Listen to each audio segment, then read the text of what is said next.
सावंतवाडी नगरपालिकेच्या निवडणुकीच्या निमित्ताने मंचावर उपस्थित असलेले भारतीय जनता पक्षाचे आमच्या हक्काचे प्रदेशाध्यक्ष सन्माननीय रवींद्र चव्हाण साहेब, उपस्थित असलेले भारतीय जनता पक्षाचे प्रदेशचे उपाध्यक्ष सन्माननीय अतुल कायशेकरजी,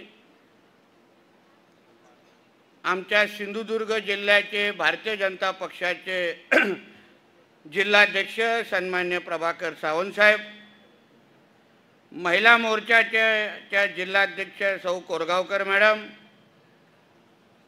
युवा मोर्चाचे उपाध्यक्ष सन्माननीय लखमराजे भोसलेजी, भारतीय जनता पक्षाचे माझे सहकारी सन्माननीय विशाल परब, जिल्ह्याच्या उपाध्यक्ष सौ तेरसे मॅडम, आमच्या भारतीय जनता पक्षाच्या नगराध्यक्षाच्या उमेदवार सौ श्रद्धाताई भोसले, मंचावर उपस्थित असलेले या शहराचे मंडळ अध्यक्ष सुधीर आडवडेकर, मंचावर उपस्थित असलेले सावंतवाडी नगर परिषदेचे सर्व भारतीय जनता पक्षाचे आमचे सन्माननीय उमेदवार, मंचावर उपस्थित असलेले भारतीय जनता पक्षाचे सर्व प्रमुख पदाधिकारी मान्यवर, समोर उपस्थित असलेले सर्वच वडीलधारी मंडळी, बंधू भगिनींनो आणि सर्व तरुण मित्र, भाषण सुरू करण्या अगोदर एक सांगा, आमच्या श्रद्धाताईंची मराठी कशी वाटली? व्यवस्थित आहे की नाही? काय हो पत्रकार मित्र, बघा जरा, छापा जरा चांगलं काहीतरी. हां, काय टिप टाप एकदम तयार झालं की नाही? हां, ट्रेलरच एवढा भारी आहे, 5 वर्षामध्ये काय पिक्चर असेल? हां, मग एवढ्या कमी वयामध्ये, एवढ्या कमी काळात त्यांनी एवढं चांगली मराठी त्यांनी बोलतायत, समजून घेतायत, शिकतायत, म्हणजे पुढच्या 5 वर्षामध्ये कसं काम करतील ते तर मला पण थोडं थोडं येतं रे बाबा. थांब काका, जरा थांबा ना, सगळं हात काढताय की काय? पुढच्या 5 वर्षामध्ये तुम्ही विचार करा, आमच्या श्रद्धाताई काय कमाल तुमच्या सावंतवाडीमध्ये करतील याचा फक्त विचार करा. आमच्या वरिष्ठांनी आणि श्रीदेव पाटेकर देवांनी आणि श्री देव उपरकरांनी काय आशीर्वाद आम्हाला दिला, आमच्या श्रद्धाताईला दिला, आणि आमचे सर्व जे उमेदवार भारतीय जनता पक्षाचे आहेत, पूर्ण पॅनल अगर तुम्ही व्यवस्थित पाहिलं, अभ्यास केला, प्रत्येक उमेदवार ह्याला सावंतवाडीच्या पूर्ण शहराचा अतिशय योग्य आणि खोलात अभ्यास आहे. आमचे बबन साळगावकर साहेबांसारखे माजी नगराध्यक्ष पण आमच्या पॅनलमध्ये आहे. निरोडेकर साहेब असतील, अन्य पूर्ण पॅनल बघा. सावंतवाडी शहराचा विकास करायचा असेल तर ह्याच्यापेक्षा पॅनल असूच शकत नाही. हा विचार मी तुमच्या समोर आज मांडण्याचा प्रयत्न करणार आहे. भारतीय जनता पक्ष म्हणून आज मी तुमच्या समोर जे आलो आहे, माझ्यानंतर आमचे प्रदेशाध्यक्ष तुमच्याशी बोलणार आहे, पण आपण सगळ्या जणांना सावंतवाडीकर म्हणून ही निवडणूक, ही सभा हे आपण विचार करून परत घरी जाण्यासारखी आहे. शेवटी पुढची 5 वर्ष तुमचं नेतृत्व या शहराचं कोण करणार आहे, तुमच्या अडीअडचणीसाठी कोण धावून येणार आहे, या शहराला एक विकसित शहर बनवण्यासाठी 18 प्रकारचे नागरी सुविधा जे प्रत्येक मतदाराला, प्रत्येक नागरिकाला मिळालेच पाहिजे, ते देण्याची कोणामध्ये क्षमता आहे हे सगळे समजून घेऊन 2 तारखेला तुम्हाला मतदान करायचं आहे. म्हणून ह्या प्रचार सभेला कुठली राजकीय प्रचार सभा समजू नये. शेवटी आम्ही आपली बाजू आपल्या समोर मांडणार आहे. श्रद्धाताईच का तुम्ही मतदान करावं त्यांना, आमच्या बाकीच्या उमेदवारांनाच तुम्ही का मतदान करावं, हे मतदार म्हणून तुम्ही सगळ्या जणांनी विचार करावा. म्हणून हे सगळे सगळी ही मोठी सभा आम्ही एवढ्या सकाळी आयोजित केली आहे। तुम्ही मतदार म्हणून फक्त विचार करा, श्रद्धाताईंच्या भाषणामध्ये विचारांमध्ये त्यांनी काय काय विषय फार बारकाईने मांडलेले आहेत, समजून घेण्यासारखे विषय आहेत। ही निवडणूक सावंतवाडीच्या अस्मितेची, स्वाभिमानाची आणि प्रतिष्ठेची आहे।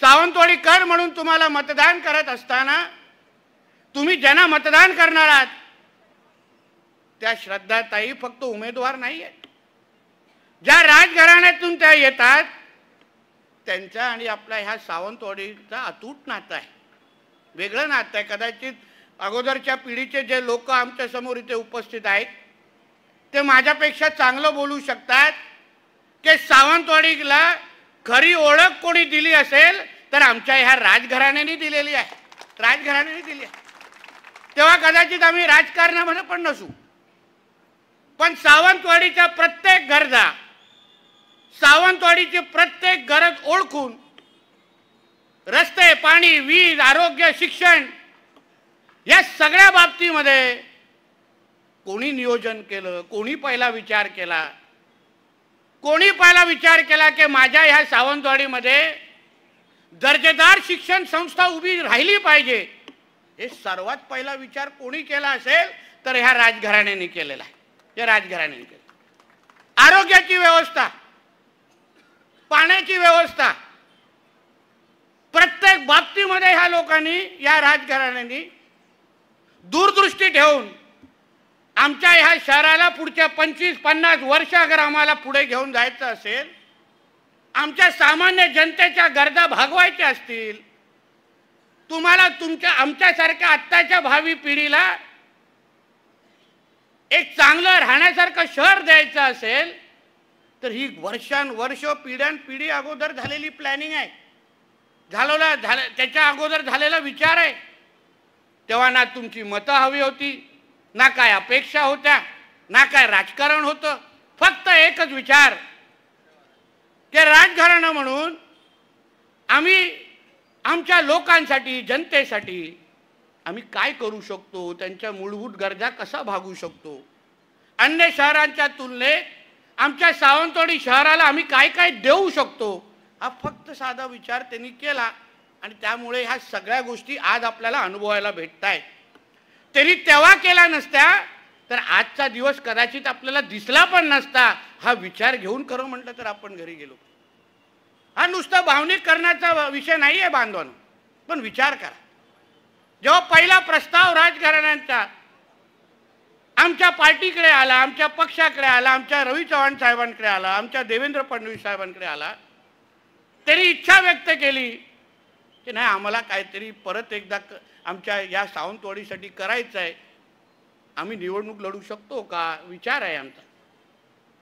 आता खरं म्हटलं तर एवढा मोठा विचार अगर नजरेसमोर ठेवला कोणी तर नाही बोलण्याची हिंमत कोणालाच येत नाही, कारण का ज्या लोकांनी आपल्याला अगर एवढं दिलं त्यांनी अगर इच्छा व्यक्त केली असेल, त्यांना अगर परतफेड करण्याची संधी सावंतवाडीकर आणि सिंधुदुर्गकर अगर आमच्या समोर असेल तर आम्ही कुठलाही विचार न करता त्यांच्या मागे उभं राहण्याचं आम्ही ठरवलं आणि म्हणून आज त्या व्यासपीठावर नगराध्यक्ष उमेदवार म्हणून आज तुमच्या समोर उभे आहे। आणि मी जसं त्या दिवशी बोललो माझ्या पत्रकार परिषदेमध्ये, आम्हाला सगळ्यांकडून पण तीच अपेक्षा होती, सगळ्याच राजकीय पक्ष, कारण शेवटी आम्ही भारतीय जनता पक्ष, शिवसेना, काँग्रेस हे सगळे कार्यकर्ते आम्ही नंतर आहोत। पहिला आम्ही सावंतवाडीकर अगर म्हणून विचार केला तर कोणीच खरं म्हटलं तर मुळात फॉर्मच भरता कामा नव्हता, यांच्या विरोधात ही भावना सगळ्या मनामध्ये तयार झाली पाहिजे होती, का झाली नाही हा खरं म्हणतो संशोधनाचा विषय आहे। मी हल्ली जे काही निवडणुकीच्या प्रचाराच्या निमित्ताने एक जे वक्तव्य लोकांचे ऐकतोय, प्रतिस्पर्धी लोकांचे ऐकतोय, मला आश्चर्य वाटतं। मला आपण एवढं माणुसकी पण विसरलो आहे का? राजकारण, निवडणुका आपल्यासाठी एवढं महत्त्वाचं झालं आहे का की आपल्याला ज्या लोकांनी एवढं दिलं, जे लोक आपल्याबरोबर निस्वार्थी उभं राहिले, सावंतवाडीसाठी काय काय हवं असेल, तुम्हाला ह्या यासाठी प्रकल्पासाठी जागा हवी आहे, शिक्षण संस्था उभी करायची आहे, दुसरा कुठला विकासात्मक प्रकल्प उभा करायचा आहे, चला आम्ही तुम्हाला जे काय पाहिजे ते तुमच्या बरोबर उभे आहोत. तुम्ही आम्हाला काय नाही दिलं तरी चालेल, पण आम्ही सावंतवाडीच्या बरोबर उभे आहोत. हे वर्षानुवर्ष अगर हे कुटुंब इथे भावना व्यक्त करत असेल तर मग आपण तर न विचार करताच या निवडणुकीमध्ये मतदान करायला. मग नंतर जेव्हा हे जे काय वक्तव्य हल्ली इंटरव्ह्यू दिले जातात, टीका केली जाते राजघराण्यावर, मला फार धक्का देण्यासारखी गोष्ट आहे. काही लोक म्हणतात राजघराणा हा विषयच संपलेला आहे, संपलाय हा शब्द, संपला हा शब्द राजघराण्यासाठी वापरला, संपला. हॅलो वा, तेव्हा जेव्हा तुम्हाला त्यांची मदत पाहिजे होती तेव्हा जाऊन राजघराण्याच्या समोर नमस्कार करायचा, आशीर्वाद मागायला जायचा, तेव्हा संपला हा शब्द आठवला नाही? तेव्हा त्यांना त्यांचे अस्तित्व विचारण्यासारखं वाटलं नाही? तेव्हा काय नाही ताठ भूमिका घेतली? आणि मग आता जेव्हा निवडणुकीमध्ये त्यांनी काहीतरी सांगितलंय की आम्हाला काहीतरी सावंतवाडीसाठी करायचं आहे, आम्हाला सावंतवाडीचा विकास करायचा आहे, तेव्हा लगेच राजघराणा संपला हा वक्तव्य वापरायचं. अहो राजकारण असेल 2 तारखेपर्यंतच ही निवडणूक आहेत, पण वर्षानुवर्ष आणि पिढ्या पुढच्या 100 तरी पुढच्या पिढ्या हेच घराणं आपल्या बरोबर इथे असणार, आपल्याला आशीर्वाद देणार, हे आपण कोणच विसरता कामा नये, कोणच विसरता कामा नये. शेवटी हे आपले स्वाभिमान आहेत, आपली अस्मिता आहे. आपण अगर ही भावना अगर आपण व्यक्त केली की हे विषय संपले आहेत, तर मग आपण बाहेर काय चेहरा दाखवणार? ताईंच्या भाषेवर, ताईंच्या विविध विषयावर टीका करायची. आपल्या घरामध्ये माता भगिनी नाही, आपल्याकडे मुली नाही, या विषय बाहेर काढून तुम्ही आपले संस्कार दाखवत नाही आहेत का? यासाठीच राजकारण आपण करतो, यासाठी निवडणुका लढवतो की कोणाचा तरी अपमान करायचा, कोणाचा तरी नीचा दाखवायचा, यासाठी तुम्हाला ह्या निवडणुका लढवायच्या? आम्ही या निवडणुका त्यासाठी लढवत नाही. पण या सगळ्या प्रक्रियेमध्ये चव्हाण साहेब, मला दीपक केसरकर साहेबांचा फार आश्चर्य वाटलं, फार आश्चर्य वाटलं. अधिकारवाण्याने सांगतो, मला वाटलं सर्वात पहिलं कोण पाठिंबा देतील तर ते आमचे दीपक केसरकर साहेब पाठिंबा देतील, अशी माझी तरी भावना होती. कारण का जेवढे वर्ष मी त्यांना पाहतोय, त्यांचं राजकारण पाहतोय, त्यांचा राजकीय प्रवास पाहतोय, आता बरोबर असलो किंवा अगोदर विरोधात असलो तरी आम्ही जो काय त्यांचा प्रवास पाहिलाय ते प्रत्येक बाबतीमध्ये राजघराण्याच्या आशीर्वादाशिवाय पुढे काहीच बोलत नाही. तो व्यक्ती बोलताना दिसले का कधी? नेहमी राजघराण्याचा आशीर्वाद बोलतात ना. मग आताच काय झालं नेमकं? आताच कुठे पाणी मुरलं? उलट त्यांनी बोललं पाहिजे होतं, श्रद्धाताई ह्या माझ्या मुलीसारख्या आहेत, माझी मुलगी आज नगराध्यक्षाच्या उमेदवार म्हणून तिथे उभी आहे, म्हणून माझ्या घरातल्या मुलगीसारखी अगर श्रद्धाताई तिथे उभी असेल तर मी राजकारण हे बाजूला ठेवीन. एक निवडणूक माझ्या पक्षाच्या नावाने नाही लढलो तरी मी श्रद्धाताईंबरोबर उभा राहणार, ही भावना दीपक केसरकर साहेबांनी व्यक्त करायला पाहिजे होती. ते जबाबदार आहेत, सिनियर आहेत. मी वारंवार त्यांना 2-3दा भेटलो की मला साहेब त्यांनी इच्छा व्यक्त केली आहे केसरकर साहेब, आपण एकत्र आलो पाहिजे, बोललो पाहिजे, पाठिंबा दिला पाहिजे, आपण ह्या बाबतीमध्ये राजकारण करू नये, तुम्ही बोला त्यांच्याशी, माझ्यापेक्षा तुम्ही त्यांना चांगलं ओळखता, तुम्ही त्यांच्या जास्त जवळ आहात. आम्ही तर आता लखमराजे जीनमुळे हळूहळू आमचा संवाद वाढत चाललाय, पण तुम्ही तर वर्षानुवर्ष राजघराण्याच्या जवळ आहात ना, मग का नाही तुम्ही बोलत, का नाही पाठिंबा देत? ह्या गोष्टी फार बारकाईने आपण विचार करायला पाहिजे. राजकारण, समाजकारण हे सिंधुदुर्ग आणि सावंतवाडीच्या अस्मितेच्या आणि प्रतिष्ठेच्या पेक्षा मोठा असतात कामा नये, या भावना माझी आजच्या निमित्ताने आहे. असतात कामा नये. शेवटी आपण आपली प्रतिमा, आपण काय संदेश देतोय, ह्या गोष्टी खरं म्हटलं तर महत्त्वाचे. पण एक पण तुम्हाला सांगतो सगळ्यांना, किती दीपक केसरकर साहेबांनी उमेदवार उभा केला ना, त्यांचा पाठिंबा हा श्रद्धाताईंनाच आहे, हे मला चांगलं माहिती आहे, चांगलं माहिती, काय विषय नाही. आपापसात काय बोलतात, गपचूप काय बोलतात, आमची पण माणसं आहेत, आम्हालाही कळत आहे. आम्हालाही चव्हाण साहेबांनी पालकमंत्री बनवलं आहे, आमची पण यंत्रणा आहे. एवढा वर्षे पोलिसांच्या एवढा बरोबर काम केल्यानंतर आम्हालाही पोलीस माहिती आहे कशी यंत्रणा चालवायची असते.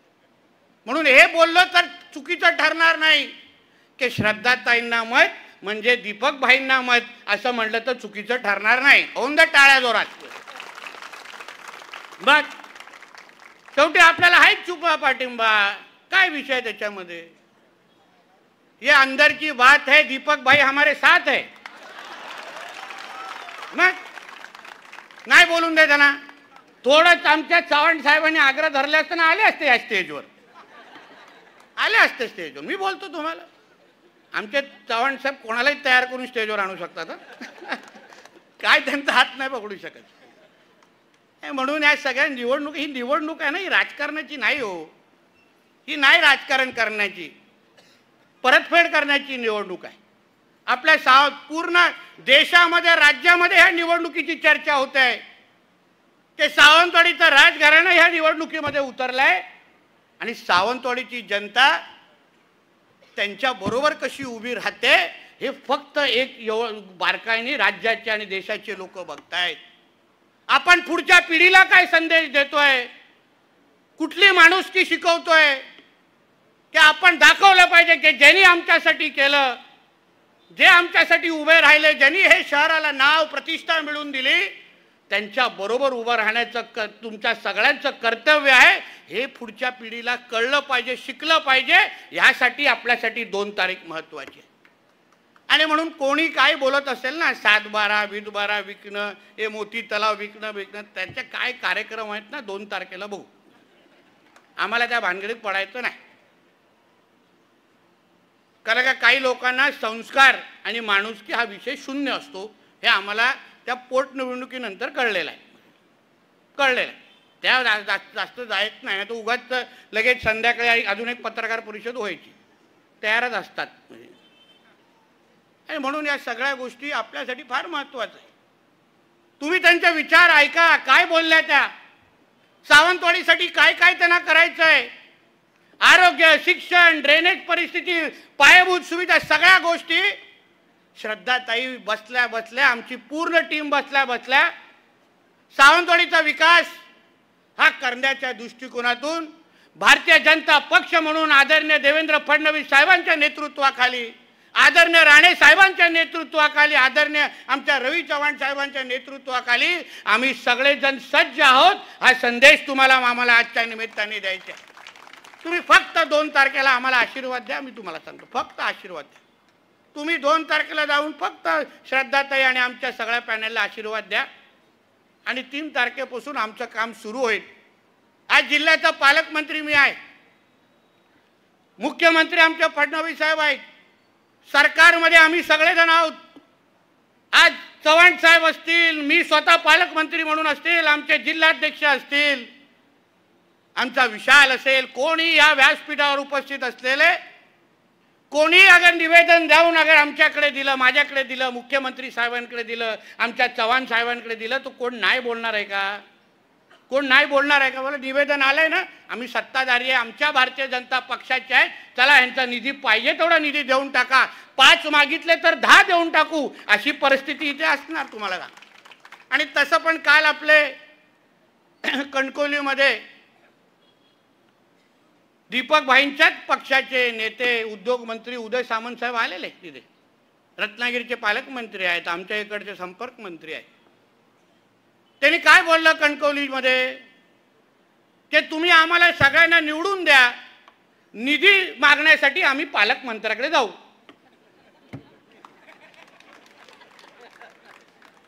आता तुम्हाला शहरामध्ये बायपासवरून यायचं आहे की सरळ शहरामध्ये यायचं आहे? सरळ बायपास फिरून यायचं का सरळ यायचं आहे? सरळ ना ताई, मग थेट पालकमंत्र्याला मतदान करा ना.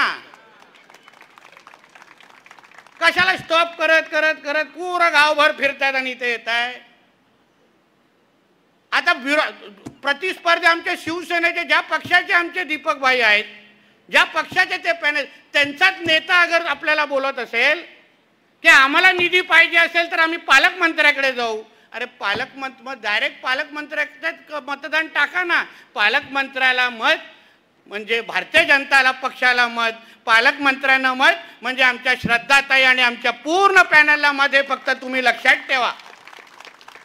व्यक्ती नाही, पालकमंत्री हे पद महत्वाचं. शेवटी कारण निधीच्या चाव्यात माझ्या खिशामध्ये आहे, काढू शकत नाही कारण आचारसंहिता आहे. पण 2 तारखेनंतर पण माझ्याच खिशात असणार, मी काय खिशा काढून दुसऱ्याला देणार नाही. म्हणून तुम्ही सगळेजण निश्चिंत राहा.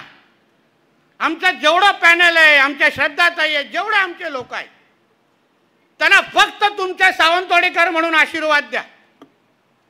2 तारखेला आम्हाला फक्त संदेश द्या